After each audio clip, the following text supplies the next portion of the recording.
Hey guys, welcome back. So today's video is very special to me. I really love reading. I always say that I really try to read a book or listen to a book every week. And I would really encourage you, if you're not somebody that does that, to get into the habit. That would be a great New Year's resolution.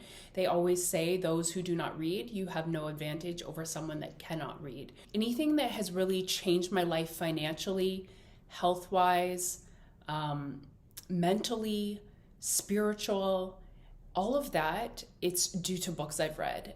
Your life can really be transformed just by one book.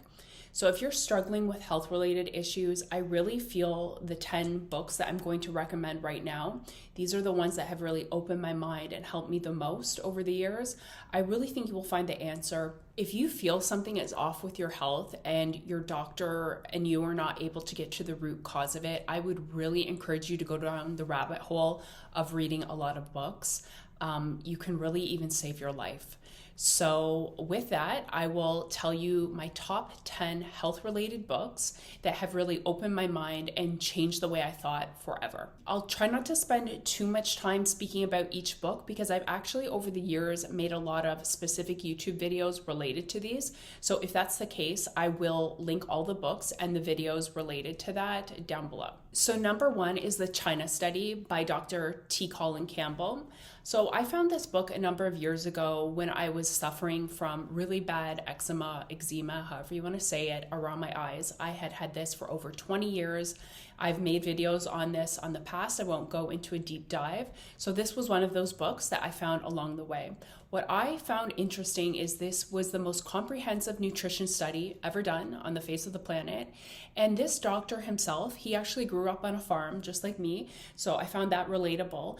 And he grew up eating a lot of animal products. So Dr. Campbell and his team at Cornell, they paired up with teams in China and England. They embarked upon the China Study, the most comprehensive study ever undertaken of the relationship between diet and the risk of developing disease. What they found, when combined with findings in Colin's laboratory, opened their eyes to the dangers of a diet high in animal protein and the unparalleled health benefits of a whole food plant-based diet. What I really liked about this book was this doctor didn't go out to prove a plant-based diet is the way to be. He was actually quite shocked by the results. There's photos in this book of people's clogged arteries before when they ate a diet high in animal protein and versus after, not that much time of just eating a plant-based diet and how much it helped reverse that. Literally, the difference in their diet almost did an internal sweep of the arteries. It's pretty insane. He also gives really good insight into the dairy board and meetings he had been invited to and just kind of how corrupt the whole world really is. It really changed the way I thought forever. I really like the tone of this book because it encouraged people to eat more of a plant-based diet, but not 100%.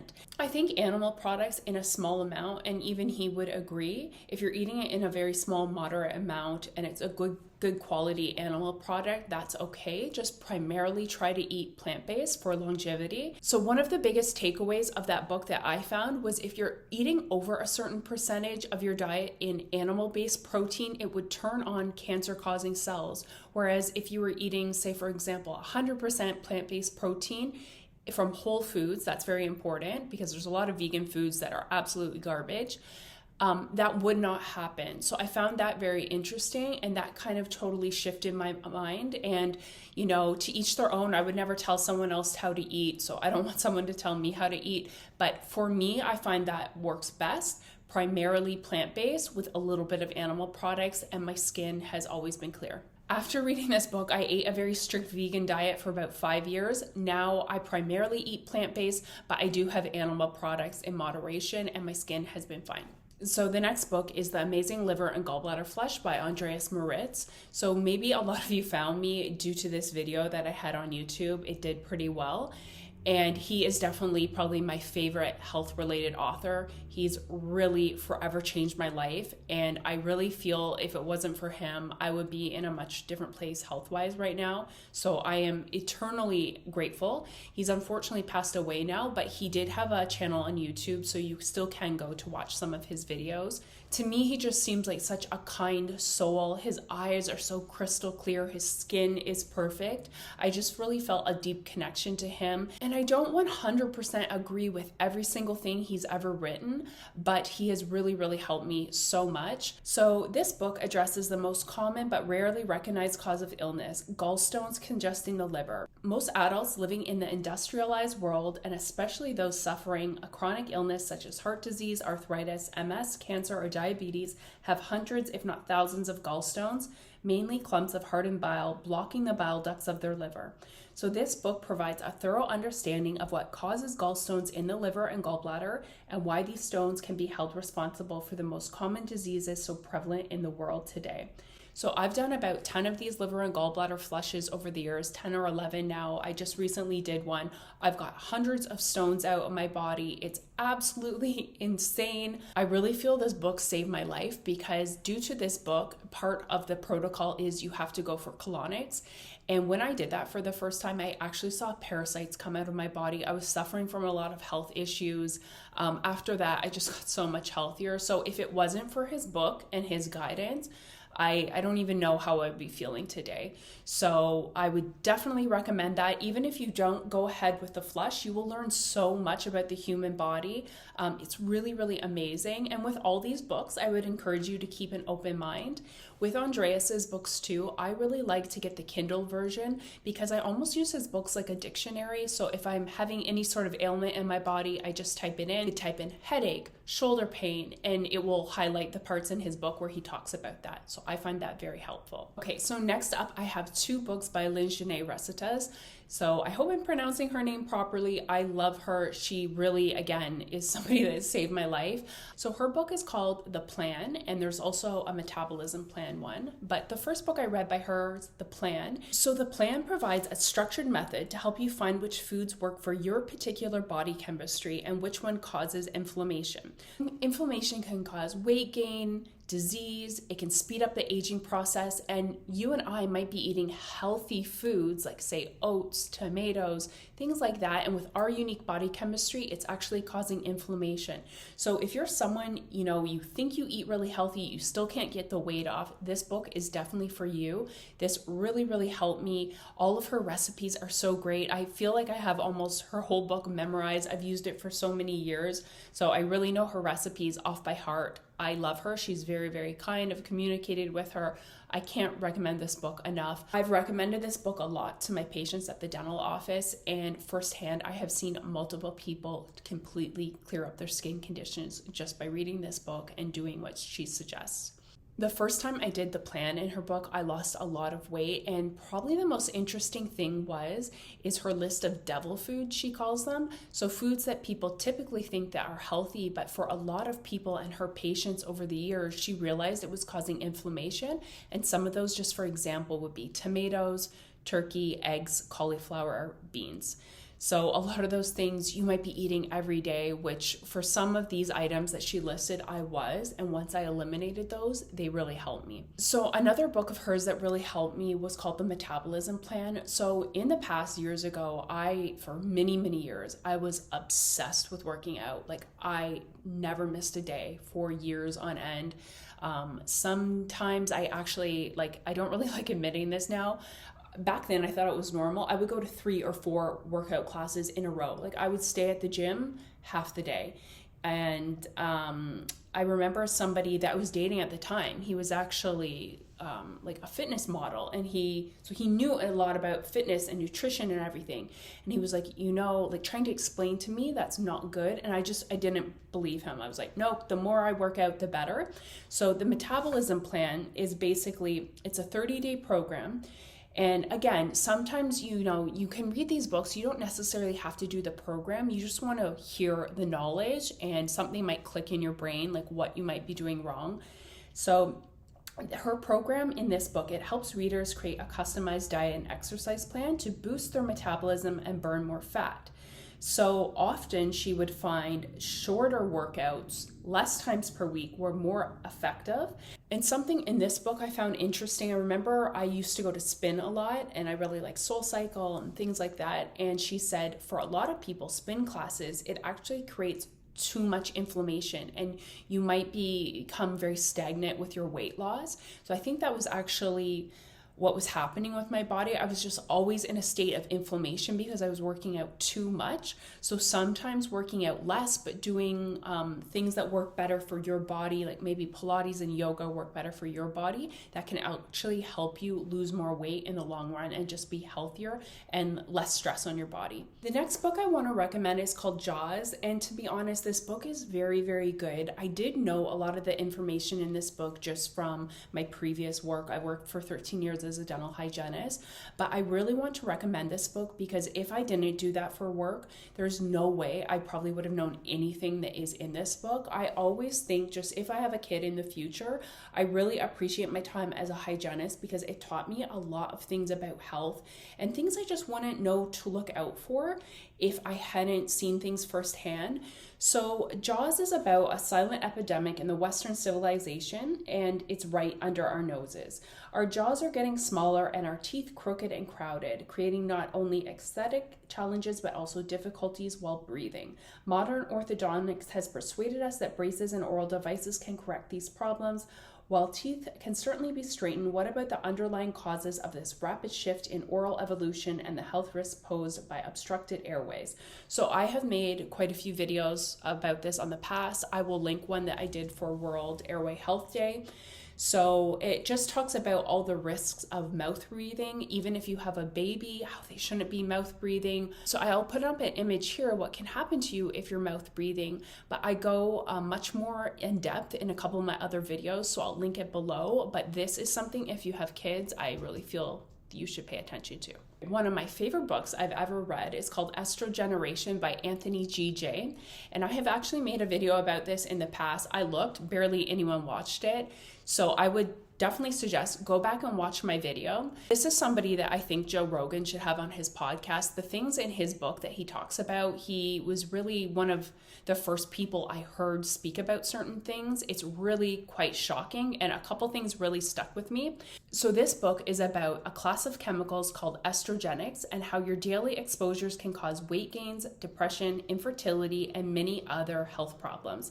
So basically, things that mimic estrogen in our body that we're exposed to. So if you're not aware, estrogen is the main female hormone, although men do have estrogen in their body as well. So basically in his book, he lists the top 10 artificial estrogens. So these things mimic estrogen in our body. This is dangerous for everybody, but especially for men too, because it can feminize them. So I will just quickly read the list, but please go watch my other video. So number 1 was phytoestrogens. These are plant estrogens that mimic estrogen in our body, such as cannabis, soy, flax, lavender, especially when breathed or rubbed in our body. So something that was really shocking, and I looked this up on my own too. So the New England Journal of Medicine reported cases of boys that developed breast growth coinciding with the use of skincare products that contained lavender oil and tea tree oil. So keep in mind, lavender oil, tea tree oil, ever since I read this book years ago, I avoid those ingredients. So they actually, in small boys, cause little breast buds to grow in these boys. It's really shocking. You can look up images and you can look up, there's various reports of this. So number 2 is a mycoestrogen. So that is a mold or fungus. So this mold secretes estrogens. So this is found in grains, nuts, bread. I know peanuts can really hold on to a lot of moisture and become moldy, and they can be quite inflammatory. That could be one reason someone is allergic to them. I also know from growing up on a farm how the grain is stored, the humidity, there is a science to this and to drying the grains and whatnot. There's a lot of room for error though. So yes, this is definitely a big one. So he also talks about weed killers that are illegal in Europe but still used in North America. Triclosan, which is in a lot of soaps and sometimes toothpaste. Benzophenone, which is in sunscreen. A lot of sunscreen ingredients that start with benzo are very bad for you. Try to use a mineral sunscreen. Food dyes, Red 40, Red 3. In my other video, I go into actually who owns this. I kind of did a deep dive to figure that out. Parabens, so fragrance, estrogenics, anything with the name paraben in it is not good. BPAs, so in plastics. something called EE2, which is birth control pills. This is also in our drinking water because of so many women being on it and not being able to filter it out properly from our water system when it's flushed down the toilet in our urine. So with all those things I just mentioned, testosterone can be lowered and body weight increased by exposure to all these things. So really think about that. Think what's going on in the world. So just to be mindful of what you're putting in and on your body. Number 7 is called Outsmarting the Female Fat Cell by Deborah Waterhouse. I first came across this book because in the comments section of something somewhere, this is many, many years ago, somebody said this was the best book they had ever read about weight loss as a woman. So I ordered it. The book was a little hard to find. I can't remember the year it was written in. It's definitely older. I'm not even sure if it's in production anymore, but you can probably find it on Amazon or eBay. So this book was very unique because this woman specifically talks about weight loss in a woman's body versus a man's body. So if you're really struggling with losing weight as a woman, this is important to read, I would suggest. Also, too, if you're a man out there and you work maybe as a personal trainer, nutritionist, you work in healthcare, I would recommend this book for you too. So basically, this was the first diet and nutrition book designed specifically for women. It introduces a weight loss program for women of all ages and is designed to permanently deactivate the female fat cell. And she just goes into the differences of why it's easier for men to lose weight versus women. Something I found interesting in this book is how she goes on to describe the different fat cells in men versus women. And men have more fat releasing cells, how it's important for women, if they actually want to tap into those fat stores, to be doing 45 minutes of like a low steady state cardio in the morning and whatnot. Anyway, she goes into all that. I just found it very, very interesting. And if you're somebody you get annoyed that your husband loses weight easily as opposed to you and he barely makes any changes, this book will explain all that. So next up by Andreas Moritz again is Timeless Secrets of Health and Rejuvenation. This is honestly like my Bible. Anytime I have something wrong, I do a search within this book. Basically, he offers powerful and time-tested self-help approaches to remove the root causes of illnesses and achieve continuous, vibrant health regardless of age. So with this book, you get little known ancient secrets that have been known for thousands of years to help heal your mind and body. This is an amazing book. Everybody should have it. The next book is called The YUSA Guide to Balance, Mind, Body, and Spirit. And basically, a lot of what's in this book is very similar to Andreas's books, but I understand, specific authors do it better for other people. This book is organized into your mind, body, and spirit, into the 3 spheres of being that need to operate in equilibrium for true knowledge of self, accelerated self-betterment, and the manifestation of desire. And again, this is one of these books that gives you these ancient tools that have been around forever, but are maybe not well known, just to help you with your mind, body, and your spirit. Definitely this book talks more about your mind than Andreas's, I feel. And the last book that I'm going to mention is more about changing your mental state as opposed to your physical state. So this book is called Awaken to the Power Within You by Joni Patry. So the purpose of this book is to inspire you to find your life's purpose. So when I look around in the world right now, I feel, especially with people younger than me, this is the biggest thing they struggle with. And even myself too, I'm still continuously figuring this out, but that is kind of one of my life goals, is to help people kind of figure out what is their life purpose, what is their superpower, what are they good at. I think I am good at pulling that out of people and identifying that. And we really have to stop subscribing to this loser mindset that I'll never have anything, I'm never going to be anything. Stop that mindset. With that mindset, you will never be anything. With this book, each chapter enlightens us to our destiny and the ultimate truth. This book kind of gives you tools and exercises, and it appreciates that everyone is on their own life journey. And just to end the video off, I want to share with you probably the most powerful little paragraph that I have maybe even ever read, but it just kind of does a really good job summing up what is gratitude, which is really important. Too many people nowadays focus on what they don't have versus what they do have. And the older I get, I really dislike that. I'll try to put this across the screen, or maybe if there's room, I'll leave it in the description below. So what is gratitude? Gratitude is a feeling. To come from a place of thanks shows your appreciation. When others are grateful towards you for what you have done, it makes you want to do more for them. This has the same effect on the universe. When you are grateful for that which you receive from your life, you put a positive, loving energy out towards all that is, and it will only create more. You want to give more to people that you feel are grateful and less to people that don't show any appreciation. Gratefulness makes life flow with ease, the way it's supposed to be. If you focus on what you do not have instead of what you do have, you will attract more of what you don't have. You are in essence being ungrateful for that which you do have if you focus on what you don't have. And that is definitely hands down one of the most important lessons you can learn in life. What I actually do, I wrote that out and I keep it on my phone. I keep it in my favorites tab. And anytime if I'm feeling a certain way, I try to read that. And there's a few things that I always try to think about. And basically, I have nothing to complain about. I'm not saying by any means I had a perfect life. I didn't grow up with a lot of money, nothing like that, but I have a lot to be grateful for. And you probably have a lot more to be grateful for than you think. I feel if this was the first video that you found of mine, it's for a reason. It's not by coincidence. So really take a hard look at all the books that I mentioned. Some of those authors even have other books that I won't necessarily go into on YouTube, but you can even look up other work by the author. And I really feel you'll find something that will help you. As always, thank you so much for watching. Give it a thumbs up if you found this helpful, or share it with somebody that you think it would help.